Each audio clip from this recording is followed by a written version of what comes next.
हिम्मत तो इंसान के सीने की आग है, पर इस आग में कभी खुद को मत जलने देना। बात में दम है कि माल में दम है, समझ में नहीं आ रहा है। इंडियन सिनेमा का एक ऐसा एक्टर, डायरेक्टर, राइटर जिसे ऐसे 3 साल पहले पैन इंडिया तो छोड़ो अपनी ही इंडस्ट्री में ज्यादा लोग नहीं जानते थे। You're an actor, you're a director, you're a writer. आपने अपने गांव की एक कहानी बनाई, पूरे वर्ल्ड में इट्स बिकम अ सक्सेस। आप फिल्में लिखते हैं, आप डायरेक्ट करते हैं, आप एक्ट करते हैं, आपको विश्वास नहीं होता किसी और पे कोई और अच्छा कर लेगा। सारा काम मैं करूंगा। लेकिन आज वो खुद अपनी जर्नी के एल्बम में झांकता है और ट्विटर पे पोस्ट करता है कि आज से ठीक 10 साल पहले एक टाइम पे इवनिंग शोज में एक छोटे से रोल के लिए स्ट्रगल करने वाला एक्टर की फिल्म आज पैन इंडिया में 5000 प्लस स्क्रीन पे रिलीज होती है और सारी की सारी हाउसफुल जाती है। दूसरी फिल्मों के शोज कूड़े में डाल के थिएटर ओनर्स उसकी फिल्मों को जगह देते हैं। सिनेमा के लिए इतना पागल एक ऐसा जुनूनी इंसान जिसने यहाँ तक पहुंचने के लिए घर घर जाकर वाटर कैन पहुंचाने से लेकर चाय पत्ती बेचने, स्पॉट बॉय से लेकर क्लैब बॉय तक का काम किया है। लेकिन उसका काम उसकी फिल्में देखकर पैन इंडिया के तो दिग्गज डायरेक्टर्स को भी इनसिक्योरिटी फील होने लगी। If okay, big budgets or something, and suddenly Kantara comes and making the numbers that's making, and like suddenly you don't need a big scale, huge scale film to do the big numbers. No, even a small film like Kantara can do. I watched Kantara and I was like, what the hell am I doing making action movies? Why can't I just sit down and just make a good movie? Just because there is a beautiful subject. So Kantara is one of those movies that reinforced that thought process in me that I'm not going to watch another movie like that. तो हमारी सबसे successful series rise of star में आज हम आपको Indian cinema के एक ऐसे इंसान के बारे में बताएंगे जो अपनी फिल्मों में कृष्ण, अर्जुन और वाल्मीकि यानी कि डायरेक्टर, एक्टर और राइटर तीनों होने के बावजूद वो इतने हम्बल है कि उनका कोई भी इंटरव्यू उठा के देख लो, वो हमेशा अपनी सक्सेस का क्रेडिट अपनी टीम को जरूर देते हैं। The producers से एक चाय कॉफी देने वाला प्रोडक्शन बॉय तक सबका कंट्रीब्यूशन है। जिस नेशनल अवार्ड पाने के लिए 150-200 फिल्में करके बैठे बड़े बड़े सुपरस्टार्स तरस के रह जाते हैं, अपने करियर में सिर्फ 15-20 फिल्में करने वाले इस एक्टर को नेशनल अवार्ड जैसा इतना बड़ा सम्मान एक बार नहीं बल्कि 2-2 बार मिलता है। And staying with Kantara, I invite the director of the film, Rishabh Shetty, to receive the Golden Lotus. He also receives the award for the best actor in leading role.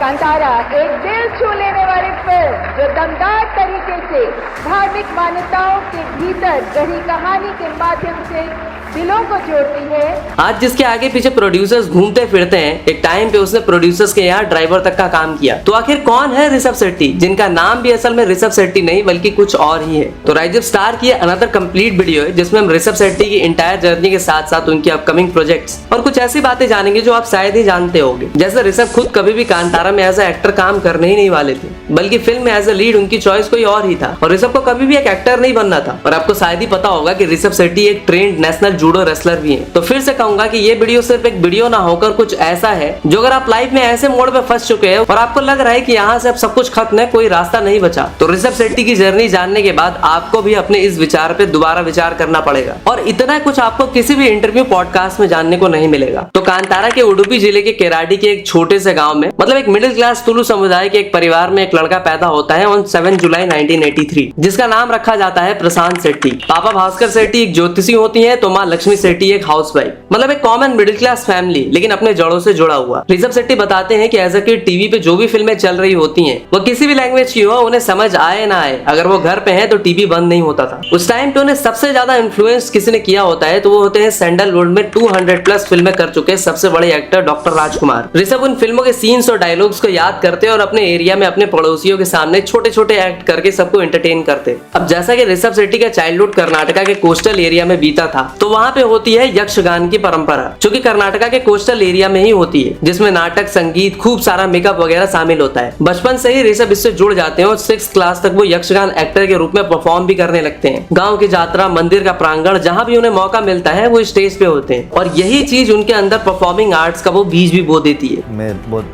छोटा था 6th स्टैंडर्ड में, उधर से theatre किया, नाटक में करता था, उसके बाद में फिल्मों में आया। मिडिल स्कूल के टाइम पर थोड़े दुबले पतले और शांत होने की वजह से ऋषभ को भी चाइल्ड बुली फेस करना पड़ता है। उनके क्लास के बच्चे उन्हें बहुत सताते हैं। रोज मार खा के घर आने की वजह से फाइनली उनका स्कूल ही चेंज करवा दिया जाता है। लेकिन दूसरे स्कूल में जाके होता है ठीक उल्टा। इतने टाइम से बुली सहता आया प्रशांत अब फिल्मों से इंस्पायर्ड होकर एक एंग्री यंग मैन बन चुका होता है। 10-12 के स्टैंडर्ड तक रोज रोज के झगड़ों से परेशान होकर प्रशांत के पापा उन्हें इस बार स्कूल नहीं बल्कि जगह ही चेंज करवा देते हैं। अपनी बीकॉम की डिग्री के लिए ऋषभ को बैंगलोर आना पड़ता है और यहीं से होती है प्रशांत शेट्टी की असली परीक्षा का प्रारंभ। पहली चीज ये है कि उनकी इंग्लिश काफी कमजोर होती है। दूसरे, एक बिल्कुल ही नए शहर में वो राउडी वाला इमेज, वो रुतबा नहीं होता। फिर भी प्रशांत बैंगलोर के लिए इसलिए मान जाते हैं क्योंकि उसका सीधा रीजन होता है सिनेमा। उन्हें अच्छे से पता होता है कि सिनेमा में जाना है तो फिटनेस तो होनी चाहिए। इसलिए नए शहर में आकर वो रेसलिंग एंड जूडो जैसी एक्टिविटीज को अपना दोस्त बनाते हैं, जिसका फायदा उन्हें आगे चलकर भी बिल्कुल होता है। इसलिए आज 42 की एज में भी अपने फिल्मों के डेंजरस स्टंट्स खुद ही परफॉर्म करते हैं। एकदम फाइट, क्योंकि मैं I was a wrestler, so wrestling में, जूडो में नेशनल हो गया था मैं कॉलेज के समय में। सो वो सब स्किल्स दिखाना है करके सोचता, ये पूरे करने को ये फिल्म में अपॉर्चुनिटी मिला। इसी बीच प्रशांत शेट्टी को फिल्म इंडस्ट्री में आशा की किरण नहीं बल्कि पूरा का पूरा रोड मैप दिख जाता है और उस रोड मैप का नाम होता है उपेंद्र राव। ऐसा इसलिए क्योंकि उप्पी सर भी कर्नाटका के उसी पार्ट उडुपी जिले से ही होते हैं जहाँ से ऋषभ शेट्टी आते हैं। एएन उपेंद्र जैसी मूवी से उन्होंने अपनी पहचान भी बना ली होती है। इसी बीच प्रशांत शेट्टी कॉलेज के ड्रामा में भी पार्टिसिपेट करते हैं, जहाँ उनकी मुलाकात काफी सारे इंटरेस्टिंग लोगों से होती है। ऋषभ कहते हैं कि this was the time when my immature interest in films and acting attend some level of maturity. College में भी उनके परफॉर्मेंसेस से इंप्रेस होकर अक्सर लोग उन्हें कहते कि भाई तुम्हें फिल्मों में जाना चाहिए, अपना लक जरूर ट्राई करना चाहिए। लेकिन फिल्मों में कोई पहचान तो होती नहीं, बट सिनेमा की हर छोटी बड़ी न्यूज पे प्रशांत शेट्टी की नजरें जरूर टिकी रहती हैं। न्यूज़पेपर्स में वो सारे एक्टर, डायरेक्टर, टेक्नीशियंस के इंटरव्यूज जरूर पढ़ते, जिससे उन्हें कन्नड़ा के जग्गेश या ईश्वर गौड़ा की स्टोरी पता चलती है कि कैसे एज एन एडी यानी कि असिस्टेंट डायरेक्टर का काम करते उन्होंने डायरेक्टर को कन्विंस किया कि फिल्म में एक छोटा सा रोल दे दिया जाए और फिर आगे चलकर वो फिल्म में लीड हीरो भी बने। तो कुछ इसी तरह प्रशांत शेट्टी ने विजया कॉलेज से अपनी ग्रेजुएशन कंप्लीट की, लेकिन पिताजी पर ज्यादा बोझ ना बनते हुए उन्होंने इसी टाइम पर घर घर जाकर वाटर कैंस पहुंचाने का छोटा मोटा काम भी किया। लेकिन कहते हैं ना कि किस्मत उन्हीं को मौका देती है जो उस मौके के लिए तैयार बैठे होते हैं। तो कुछ इसी तरह एक दिन मल्लेश्वरम बेंगलुरु के एक इवेंट में शेट्टी भाव को वाटर कैंस पहुंचाने का काम मिलता है, जहां जाकर उन्हें पता चलता है कि वो कोई इवेंट ना होकर एक फिल्म स्कूल का इनॉग्रेशन है। ऋषभ शेट्टी इमीडिएटली वहां पे कोर्स एंड फीस स्ट्रक्चर के बारे में पता करते हैं और अपने पानी का, होटल वगैरह का छोटा मोटा बिजनेस करके उन्होंने जो भी पैसे बचाए होते हैं उससे वो इस government film and TV institute में डिप्लोमा के लिए इनरोल भी कर लेते हैं। अपनी डिप्लोमा पूरी करने के बाद उनकी मुलाकात स्टंट मास्टर एमडी प्रकाश से होती है, जिसको ऋषभ पहले से ही जानते होते हैं। तो वही किसी तरह से उनकी मीटिंग एमएस इंदुमती, जो कि डायरेक्टर एएमआर रमेश की वाइफ होती हैं, उनसे करवा देते हैं। और तभी ये लोग एक फिल्म पे काम कर रहे होते हैं और वो फिल्म होती है साइनाइड। फिल्म के प्री प्रोडक्शन का काम हो चुका होता है, पूरी की पूरी टीम रेडी होती है। ऐसे में सिर्फ एक छोटी सी जॉब वैकेंसी बची होती है क्लैप बॉय की। सालों से दूर से देख और समझ रहे फिल्म इंडस्ट्री को सामने से देखने का मौका ही ऋषभ शेट्टी के लिए बहुत बड़ी बात होती है और इसीलिए इमीडिएटली वो इस काम के लिए हाँ कह देते हैं। बाय द टाइम ये फिल्म खत्म होती है, इस इंटर्नशिप से ऋषभ शेट्टी को फिल्मों के बारे में बहुत कुछ सीखने को मिल चुका होता है, खास करके डायरेक्शन पॉइंट ऑफ व्यू से। इसके बाद ऋषभ शेट्टी जगह जगह लोगों से बातें करके जुगाड़ बिठा के एज एन एक्टर बस एक फिल्म के लिए एड़ी चोटी का बल लगा देते हैं और हाल कुछ ऐसा ही होता है कि ओ गॉड बस एक बार दिला दे। इवन उन्हें 6-7 फिल्मों में सेलेक्ट भी कर लिया जाता है एज एन एक्टर, बट सब के सब कहते हैं कि ऑफिशियल अनाउंसमेंट 10-15 डेज बाद होगी और फाइनली उन्हें किसी भी फिल्म में कोई भी रोल नहीं मिलता। फिल्मों में डिप्लोमा किए हुए भी उन्हें 4-5 साल बीत चुके होते हैं और ये होता है ईयर 2007-8, जब जेब में पैसा नहीं होते और किस्मत में फिल्में। इसलिए वो कुछ भी करने को तैयार हो जाते हैं, इवन बॉम्बे आके ड्राइवर तक का काम करते हैं। मुंबई इज़ वेरी स्पेशल, मुझे तो बहुत स्पेशल है क्योंकि मैं यही मुंबई में 2008 में मैं अंधेरी वेस्ट में एक प्रोडक्शन हाउस का ऑफिस में I was a office boy, एक प्रोड्यूसर का ड्राइवर था मैं। आज आप लोग एक सिनेमा क्या कर सकता है करके हम सोच सकते हैं कि आज आप लोग इधर तक पहुंच गए। पर आपने कभी नोटिस किया साउथ के कन्नड़ा एक्टर होने के बाद भी ऋषभ ठीक ठाक हिंदी कैसे बोल लेते हैं, हर जगह हिंदी में इंटरव्यूज कैसे दे देते हैं? क्योंकि मैसेबल इंडिया के इंटरव्यू में वो खुद कहते हैं कि ये बॉम्बे आने की वजह से ही वो हिंदी भी सीख पाते हैं। एक ऑफिस बॉय का काम कर रहा था मैं इधर बॉम्बे में, इसलिए मुझे थोड़ा थोड़ा तो हिंदी आ रहा है। कैसे आप कब आए इधर? मतलब एक फिल्म आए थे बैंगलोर शूट करने के लिए जी। उस समय में ऑलरेडी 2 फिल्म में एडी का काम किया था, ठीक है। सो लेकिन उसके बाद मैं एक्टिंग ट्राई किया। सो उधर असिस्टेंट डायरेक्टर का काम भी नहीं है, इधर एक्टिंग भी नहीं मिल रहा है। सो बहुत 5-6 साल गया, बहुत सारे फिल्म में हीरो का भी रोल मिला लेकिन फिल्म टेक ऑफ नहीं हो रहा है। और कौन बनेगा करोड़पति में कहते हैं ना कि सीखना बंद तो जीतना बंद। ये बात बिल्कुल सही है कि आप जो भी सीखते हो लाइफ में कभी ना कभी उसका यूज जरूर होता है। बट इसी टाइम पर ऋषभ शेट्टी को समझ में आ जाता है कि इस तरह के ऑड जॉब्स करने से काम नहीं चलेगा, इसलिए वो उषा भंडारी से टीवी सीरियल्स में एडी के काम के लिए पूछते हैं, क्योंकि टीवी सीरियल के असिस्टेंट डायरेक्टर के काम में पर डे 500 तक मिल रहे होते हैं। बिग स्क्रीन ना सही लेकिन स्मॉल स्क्रीन पे एडी का काम आखिरकार उन्हें मिल ही जाता है। और उसी टीवी सीरियल के सेट पे एक दिन उन्हें मिलते हैं फ्यूचर में उनके सबसे अच्छे दोस्त अरविंद एंड रक्षित शेट्टी। सालों से चल रही तंगाली को देखकर प्रशांत शेट्टी के एक दोस्त उन्हें न्यूमरोलॉजी के अकॉर्डिंग अपना नाम बदलने की भी एडवाइस देते हैं। और वैसे भी फिल्म इंडस्ट्री में सभी का स्क्रीन नेम कुछ और ही होता है, इसलिए प्रशांत शेट्टी बन जाते हैं ऋषभ शेट्टी। और पहली बार अपने इस नए नाम के साथ वो खुद को रक्षित शेट्टी से इंट्रोड्यूस करते हैं। लेकिन मन में ऋषभ शेट्टी के लिए परसेप्शन ऐसा ही होता है कि हम यहाँ पे घिस रहे हैं और इस नेपो किड को देखो, जो कि जनरली हर आउटसाइडर के दिमाग में चल रहा होता है। खैर ऋषभ शेट्टी को रक्षित अपनी अगली फिल्म तुगलक में विलन का कैरेक्टर दे ही देते हैं और इस फिल्म में रक्षित के साथ काम करने से उन्हें समझ में आता है कि बंदा अपने काम के लिए पैशनेट है। उनका डेडिकेशन देखकर ऋषभ शेट्टी का पर्सपेक्टिव बिल्कुल ही चेंज हो जाता है and they become good friends. फिर 2013 में अट्टहास, लूसिया जैसी फिल्मों में छोटे मोटे कैरेक्टर प्ले करने के बाद ऋषभ फिर से रक्षित शेट्टी के साथ प्रोनाउंसिएशन के लिए माफ करना उल्लिडी वारू कन्नड़ा थे जैसी फिल्म में भी काम करते हैं, जिसके एक्टर डायरेक्टर रक्षित खुद ही होते हैं। इस क्राइम थ्रिलर फिल्म की कहानी बड़ी दिलचस्प होती है। कृष्ण जन्माष्टमी पे हुए मर्डर को 5 लोग 5 तरीके से बिल्कुल ही अलग अलग कहानी सुनाते हैं। फिल्म में ऋषभ शेट्टी का कैमियो भी लोगों को बहुत पसंद आता है। और तुगलक के टाइम पे यानी कि 2012 में ही ऋषभ ने रक्षित को एक दिन बाइक राइड के टाइम पे एक फिल्म की कहानी सुनाई होती है। रक्षित को भी आइडिया बहुत पसंद आता है, इसलिए 2016 में फिल्म आती है रिकी, जिसमें बिग स्क्रीन पे फाइनली पहली बार ऋषभ शेट्टी को as a writer director debut करने का मौका मिलता है और फिल्म में रक्षित शेट्टी लीड में होते हैं। रिकी जैसे फिल्म से as a writer director Rishabh का डेब्यू तो हो जाता है, लेकिन ये फिल्म उन्हें उनके तरीके से नहीं बनाने दिया जाता है, क्योंकि प्रोड्यूसर को इस नए डायरेक्टर पे उतना भरोसा नहीं होता। इसलिए फिल्म की कहानी में कॉमेडी ट्रैक्स वगैरह भी घुसाए जाते हैं और इस क्रिएटिव डिफरेंसेस की वजह से ऋषभ शेट्टी फिर से एक फिल्म लिखते हैं जो कि 2018 में आती है और उस फिल्म का नाम होता है सरकारी ही प्रसाले।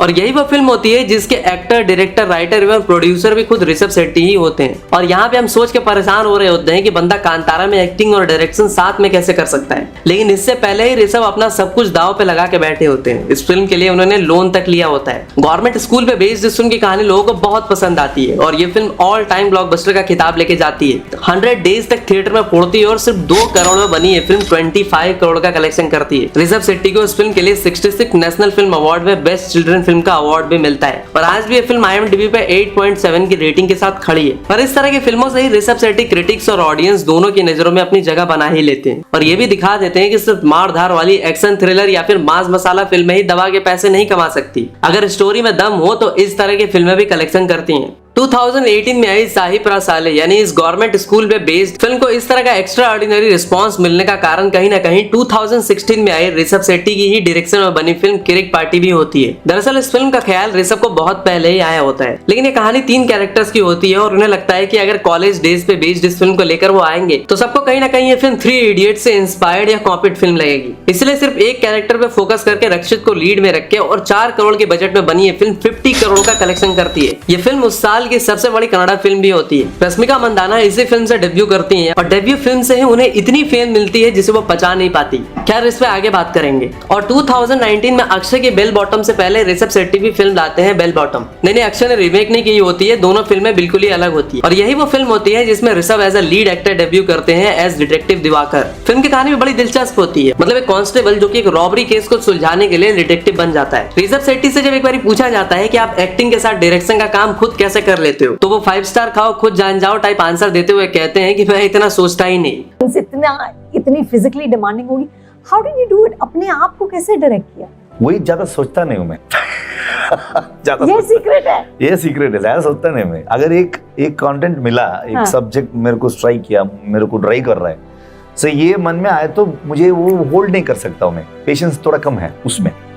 शूट में है, शूटिंग करने समय में पेशेंस है, मुझे ज्यादा टेक्स्ट चाहिए तो वो करता हूँ, लेता हूँ। इन सब के बाद ऋषभ शेट्टी धीरे धीरे अपने सारे पत्ते खोलने स्टार्ट कर देते हैं। 2019 में ही वो कथा संगम जैसी 7 कहानियों वाली एक एंथोलॉजी फिल्म में एक्ट भी करते हैं और उसे को प्रोड्यूस भी करते हैं। इसी तरह अवाने श्रीमन नारायण जैसी फिल्म को भी वो को प्रोड्यूस करते हैं और उसमें एक्ट भी करते हैं। और अनलाइक सिनेमा वर्ल्ड में ही किसी के साथ अफेयर में पड़ना, शादी करना, फिर सेपरेट हो जाने के बजाय ऋषभ शेट्टी एक सॉफ्टवेयर इंजीनियर प्रगति से 2017 में फैमिली कंसेंट के साथ शादी कर लेते हैं, जो आगे चलकर ऋषभ का पूरा साथ देती हैं और एज अ कॉस्ट्यूम डिजाइनर उनके साथ काम भी करती हैं। You are also the costume designer in the film. Who's the boss on the set? Who's the boss at home? He is actually, I always call him, he is a God's child. Where did the fights happen? Where was Set only.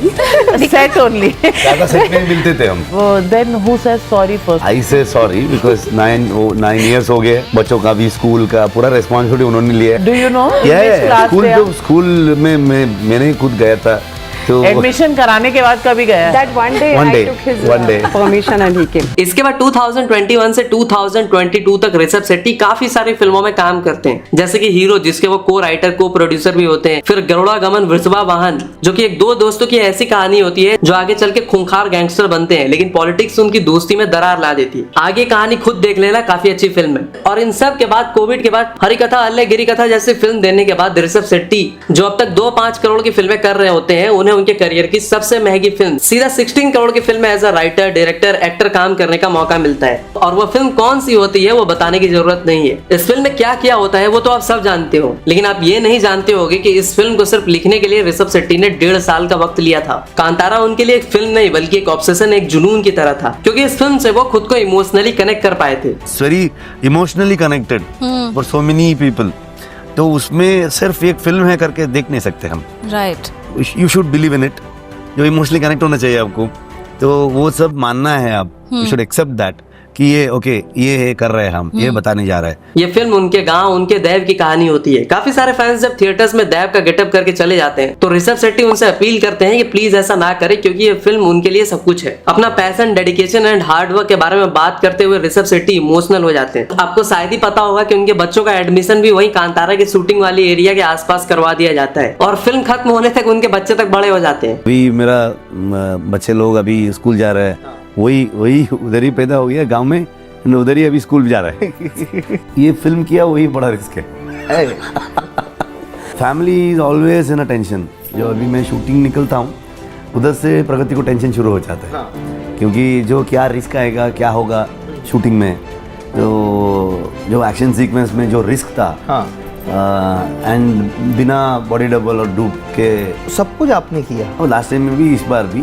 और शायद इसीलिए 16 करोड़ के budget में बनी ये film 400 crore का collection करती है। पूरा इंडियन सिनेमा थर्रा जाता है। बड़े बड़े क्रिटिक्स और एनालिस्ट, सिनेमा के पंडित, प्रोड्यूसर्स को आज तक समझ नहीं आया कि इस फिल्म ने इतना कलेक्शन किया कैसे। और आपको शायद ही पता होगा कि कांतारा में as an actor Rishabh Shetty भी फर्स्ट चॉइस नहीं थे, बल्कि उन्होंने खुद पुनीत राजकुमार को इस फिल्म के लिए अप्रोच करा था। इवन ऋषभ शेट्टी ने उन्हें स्टोरी भी सुनाई थी और उन्हें फिल्म की स्टोरी भी काफी फैसिनेटिंग लगी थी, लेकिन busy schedules and prior commitment की वजह से वो फिल्म नहीं कर पाते और ऋषभ को वो उनके बिना ही फिल्म बनाने को कह देते हैं। ऋषभ की वाइफ के कन्विंस करने के बाद वो इस फिल्म में एज ए एक्टर काम करने को रेडी होते हैं। हाँ, तो अब रश्मिका वाली कंट्रोवर्सी में बात कर लेते हैं, जहाँ ऋषभ और रक्षित ने उन्हें मौका दिया होता है। उनकी पहली फिल्म से उन्हें इतना फेम मिलता है, इवन रक्षित शेट्टी के साथ तो publicly she was engaged, but वो कुछ ही दिनों में टूट जाती है। खैर, अपने सक्सेस के बारे में बात करते हुए 2023 में एक जेस्चर इमिटेट करते हुए वो उस प्रोडक्शन कंपनी का नाम लेना भी सही नहीं समझती जो उन्हें डेब्यू करने का मौका देती है। इसीलिए ऋषभ शेट्टी का करारा जवाब भी उन्हें मिलता है। And suddenly I got this call from this production house apparently. ज्यादा से ज्यादा मुझे न्यू कमर्स पसंद आते हैं क्योंकि वो ज्यादा कैरेक्टर लगते हैं, जो बैगेजेस नहीं रहते हैं। और ये आप जो लिस्ट दिया है उसमें मुझे ज्यादा इस टाइप ऑफ एक्टर्स को आई डोंट लाइक देम, लेकिन ये साई पल्लवी जी और समंता जी का जो काम बहुत अच्छा लगता है। इवन जब ऋषभ शेट्टी को सामंता और रश्मिका बस 2 ही ऑप्शंस दिए जाते हैं, फिर भी वो रश्मिका को रिजेक्ट कर देते हैं। रश्मिका मंदाना या समंथा, द एक्ट्रेस जो आप चाहेंगे कि आपके साथ जल्द से जल्द काम करें, रश्मिका या Samantha? Samantha, I like her performance.